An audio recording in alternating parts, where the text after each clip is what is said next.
जय श्री कृष्णा। दोस्तों, ज़िंदगी बनाए आसान चैनल में आपका स्वागत करती हूँ। हिंदी धर्म में हर देवी देवता के पूजन के कुछ विशेष नियम होते हैं।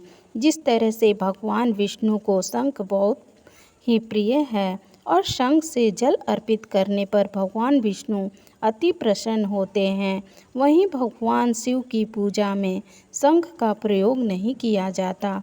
धार्मिक दृष्टि से शंख बहुत ही पवित्र माना जाता है।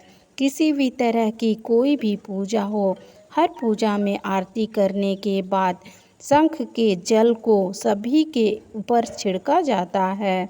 पर शिव की पूजा में शंख का इस्तेमाल क्यों नहीं किया जाता?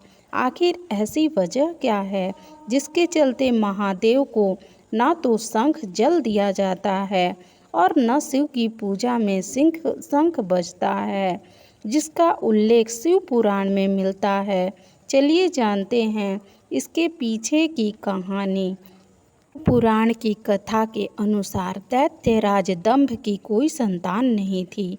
उसने संतान प्राप्ति के लिए भगवान विष्णु की कठिन तपस्या की थी। दैत्यराज के कठोर तप से प्रसन्न होकर भगवान विष्णु ने उन्हें वर मांगने को कहा। तब दंभ ने महापराक्रमी पुत्र का वर मांगा। विष्णु जी तथास्तु कहकर अंतर्ध्यान हो गए। इसके बाद दंभ के यहाँ एक पुत्र का जन्म हुआ, जिसका नाम शंखचूंड रखा गया। शंखचूंड ने पुष्कर में ब्रह्मा जी को खुश करने के लिए घोर तप किया।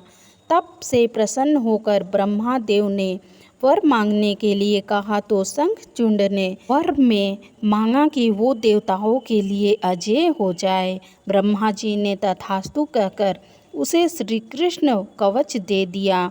इसके बाद ब्रह्मा जी ने शंखचूंड के तपस्या से प्रसन्न होकर उसे धर्मध्वज की कन्या तुलसी से विवाह करने की आज्ञा देकर अंतर्ध्यान हो गए।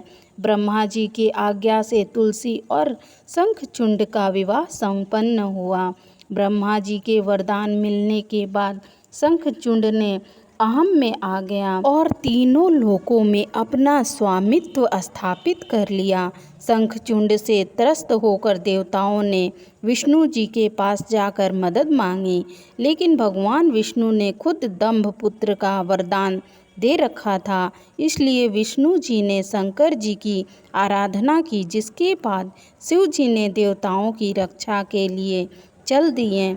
लेकिन श्री कृष्ण कवच और तुलसी के पतिव्रत धर्म की वजह से शिव जी भी उसका वध करने में सफल नहीं हो पा रहे थे। इसके बाद विष्णु जी ने ब्राह्मण रूप धारण कर दैत्य राज्य से उसका श्री कृष्ण कवच दान में ले लिया और शंखचूंड का रूप धारण कर तुलसी के शील का हरण कर लिया। इसके बाद भगवान शिव ने अपने त्रिशूल से शंखचूंड का वध किया।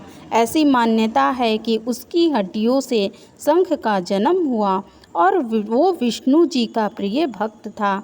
यही कारण है कि भगवान विष्णु को शंख से जल चढ़ाना बहुत शुभ होता है, जबकि भगवान शंकर ने उसका वध किया था। इसीलिए शंकर जी की पूजा में शंख का प्रयोग करना वर्जित है।